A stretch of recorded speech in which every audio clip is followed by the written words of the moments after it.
സമയം 6:20 AM ആകുമ്പോൾ ക്ലോക്കിലെ മണിക്കൂർ മിനിറ്റ് സൂചികൾക്കിടയിലെ കോണളവ് എത്ര ഡിഗ്രി?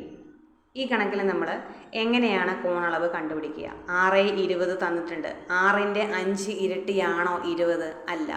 അപ്പോൾ ഇവിടെ നമ്മൾ യൂസ് ചെയ്യേണ്ട ഇക്വേഷൻ എന്ന് പറയുന്നത് 6നെ, അതായത് മണിക്കൂർ സൂചിയെ 60 കൊണ്ടും മിനിറ്റ് സൂചിയെ 20 എന്ന് പറയുന്ന സംഖ്യയെ 11 കൊണ്ടും മൾട്ടിപ്ലൈ ചെയ്യുക.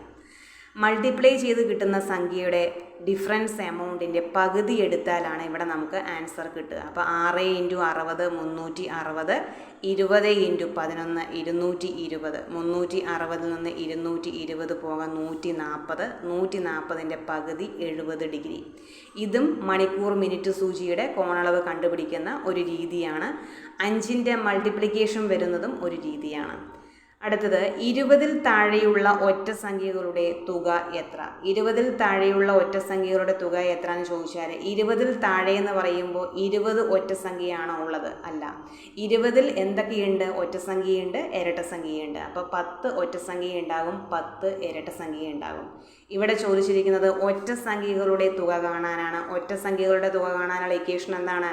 n² ആണ്. അപ്പോൾ n² എന്ന് പറയുമ്പോൾ ഇവിടെ n എത്രയാണ്? 10 ആണ്. 10² എന്ന് പറയുമ്പോൾ 100. അടുത്തത്, ഒരു ക്ലോക്ക് 10:10 എന്ന സമയം കാണിക്കുമ്പോൾ മിനിറ്റ് സൂചിയും മണിക്കൂർ സൂചിയും തമ്മിലുള്ള കോണളവ് എത്ര? നമ്മൾ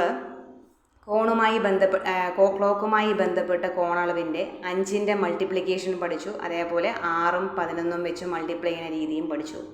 ഇവിടെ പറയുന്നത് മണിക്കൂറും മിനിറ്റും ഒരേ അളവ് കാണിക്കുമ്പോൾ എങ്ങനെയാണ് കണ്ടുപിടിക്കുക? അതായത് മണിക്കൂർ ഇപ്പോൾ 5 മണിക്കൂർ 5 മിനിറ്റ്, ഇവിടെ 10 മണിക്കൂർ 10 മിനിറ്റ്, 6 മണിക്കൂർ 6 മിനിറ്റ്, ഇങ്ങനെ തരികയാണെങ്കിൽ എങ്ങനെയാണ് നമ്മൾ കോണളവ് കണ്ടുപിടിക്കുക?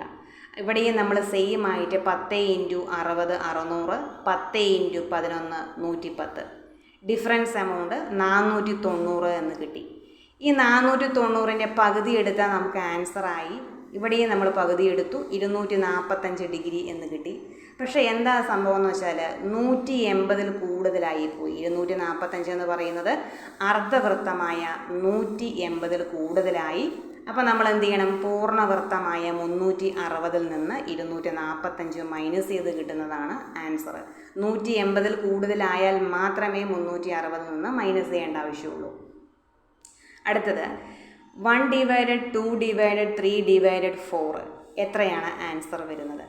അപ്പോൾ 1/2, 2/3, 3/4. ഇവിടെയെല്ലാം 1ൻ്റെ ഡിഫറൻസ് ആണ് വരുന്നത്. 1ൻ്റെ ഡിഫറൻസ് വന്നതുകൊണ്ട് തന്നെ ഇത് മൾട്ടിപ്ലിക്കേഷന് ഈക്വൽ ആണ്. അപ്പോൾ നമ്മൾ എന്ത് ചെയ്തു? ഡിവൈഡ് ചെയ്യാണ്ട് 1 × 1/2 2/1 × 1/3 3/1 × 1/4 4/1 എന്ന് എഴുതി. ഇപ്പോൾ എഴുതിയപ്പോൾ ഇതെന്തായി? ഇത് ഭിന്നസംഖ്യയായി. അപ്പോൾ ഭിന്നസംഖ്യയുടെ അംശങ്ങളെല്ലാം കൂടി മൾട്ടിപ്ലൈ ചെയ്തപ്പോൾ 1ഉം ഛേദങ്ങളെല്ലാം കൂടി മൾട്ടിപ്ലൈ ചെയ്തപ്പോൾ 24 എന്ന് കിട്ടി. 1/24. നെക്സ്റ്റ്, 3, 8, 13, 18 എന്ന ശ്രേണിയുടെ എത്രാമത്തെ പദമാണ് 78? അതായത് 3, 8, 13, 18 എന്ന ശ്രേണിയുടെ എത്രാമത്തെ പദമാണ് 78? ഇവിടെ ഇക്വേഷനാണ് യൂസ് ചെയ്യേണ്ടത്. n = xn - x1 / d + 1. xn എന്ന് പറയുന്നത് ലാസ്റ്റ് പദമായിട്ടുള്ള 78 മൈനസ് x1 ആദ്യ പദമായിട്ടുള്ള 3 ഡിവൈഡഡ് d എന്ന് പറഞ്ഞാൽ കോമൺ ഡിഫറൻസ് ആയിട്ടുള്ള 5. എങ്ങനെയാണ് കോമൺ ഡിഫറൻസ് കണ്ടുപിടിച്ചത്? 3 8 ആകാൻ 5 ആഡ് ചെയ്തു, 8 13 ആകാൻ 5 ആഡ് ചെയ്തു, 13 18 ആകാൻ 5 ആഡ് ചെയ്തു, +1. അപ്പോൾ 75 / 5 + 1 15 + 1 16.